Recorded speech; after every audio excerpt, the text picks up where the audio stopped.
Hi everyone, this is Steve Crosby. Thanks for joining us again here at Stephanos Ministries.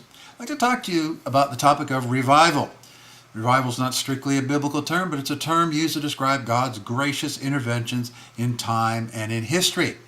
It's also, unfortunately, one of the most commonly used terms to keep people in a sense of guilt and shame and introspection or on performance. It just seems that there's always something more that we have to do to make God happy, to somehow get him motivated to release his otherwise withheld goodness, to bring what we think is revival in the earth. Too often, revival comes down to just more of what I like. Otherwise, I want my church to grow. I want more money in my church. I want more people in my church. And I want my ministry to be bigger and greater and more wonderful. And therefore, that must mean revival. Oftentimes, revival, as is commonly understood, may mean the decrease of your particular ministry. We're really not serious about the topic of revival until my ego and my drive and my self-centeredness isn't in the picture, whether God does something great with me or without me. I'm happy either way. That's quite a test for our soul. It's also interesting that there's one verse that is commonly used to keep the gerbil wheel of revival going, and that's 2 Chronicles 7:14. It's the classic verse, if my people are called by my name, will humble themselves and seek my face, I will come and heal their land.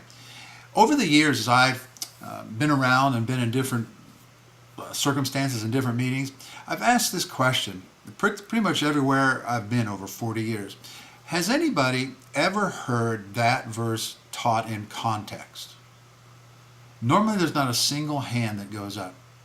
Don't you think it's interesting that we build so much on one verse taken out of context? Well, one day I decided, you know what, I'm going to go check out the context of this verse. And I'm just old-fashioned enough to believe that the context of a verse still matters. I believe the context and the culture of a verse matter in its application.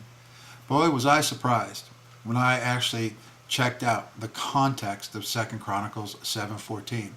It's amazing to me how a verse given in a dream to a specific person in answer to a specific question that deals with food, literal vegetables, turns into the marching order verse for geopolitical or spiritual revival in our churches. I think it's a stretch. If this sounds interesting to you, could I ask you to go to our webpage at stevecrosby.com and just check out this little book? It's a thin little book. Doesn't cost very much. It's available in electronic formats, Kindle, EPUB, and PDF. And in it, we go verse by verse, something that I've never been around as long as I've been a Christian, through 2 Chronicles 7:14, from a new covenant perspective, and just see how valid it really is. Check it out if you would. Also, we have some free resources for you at badchurchexperience.com. If you've had some unfortunate church experience, you wonder what went wrong or what could have been done differently, that really might help you. So thanks for joining us, on this, our first installment of Revising Revival, a new covenant look at 2 Chronicles 7:14. We'll see you the next time.